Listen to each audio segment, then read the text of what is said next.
Keruntuhan Mataram Islam. Keruntuhan Mataram Islam dimulai sepeninggalan Sultan Agung. Putra mahkota diangkat menjadi raja bergelar Amangkurat I. Amangkurat I ini memiliki sifat yang bertolak belakang dengan sang ayah. Gaya pemerintahnya cenderung lalim, tidak suka bergaul dan terlalu curiga dengan semua orang. Para pejabat di zaman pemerintahan Sultan Agung dihabisi dengan bengis, entah dengan hukuman cekik sampai mati atau dengan cara dikorbankan menjadi pemimpin armada perang keluar Mataram.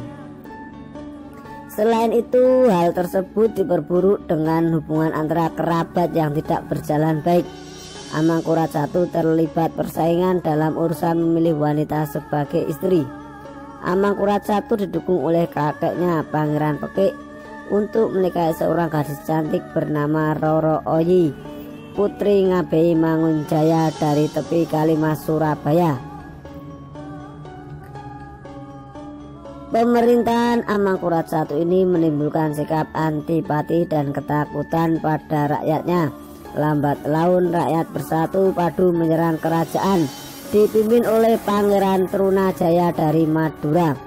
Serbuan ini membuat Amangkurat I terdesak dan tersingkir hingga akhirnya meninggal dalam pelariannya di Wanayasa, Banyumas Utara.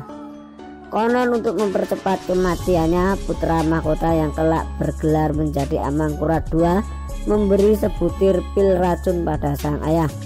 Amangkurat I dimakamkan di Tegalwangi dekat dengan gurunya yaitu Tumenggung Danupaya. Dengan wafatnya Amangkurat I, putra mahkota membubarkan pemberontakan Trunajaya dengan meminta dukungan VOC. Pemberontakan ini berhasil dibubarkan setelah terbunuhnya Pangeran Trunajaya oleh VOC di bawah pimpinan Kapten Tek. Putra mahkota kemudian naik tahta dengan gelar Amangkurat II. Ibu kota Mataram dipindah ke Kertasura karena terdapat perebutan tahta antara Amangkurat II dengan adiknya Pangeran Puger. Pangeran Puger berpendapat bahwa dirinya berhak atas tahta Mataram sehingga tetap bersikukuh berdiam di Istana Baret. Pada akhirnya Pangeran Puger mengakui kekuasaan Amangkurat II di Kertasura tahun 1680 setelah terjadi pertikaian alot.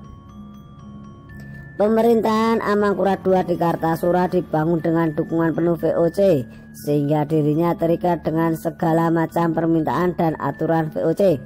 Tetapi di sisi lain Amangkurat II sangat melindungi para pejuang dalam melakukan perlawanan terhadap VOC.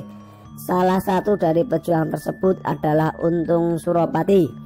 Ia merupakan mantan perwira VOC yang akhirnya memusuhi resimenya karena tindakan sewenang-wenang kepada rakyat pribumi. Setelah Amangkurat II wafat, tahta Mataram masih diteruskan oleh putra mahkota yang bergelar Amangkurat III. Amangkurat III juga menggalang persahabatan dengan Untung Suropati seperti ayahnya. Sementara itu konflik lama yaitu usaha perebutan tahta oleh Pangeran Puger tetap terjadi. Berbekal bukti-bukti kuat soal keterlibatan Amangkurat II dalam peristiwa terbunuhnya Kapten Tek, maka Pangeran Puger dinaikkan tahta sebagai Raja Mataram oleh VOC bergelar Pakubuwono dan bertata di Semarang. Amangkurat III diserang oleh VOC dan Pakubuwono I sehingga melarikan diri ke Jawa Timur. Pada tahun 1708 Amangkurat III akhirnya ditawan oleh VOC kemudian diasingkan ke Sri Lanka.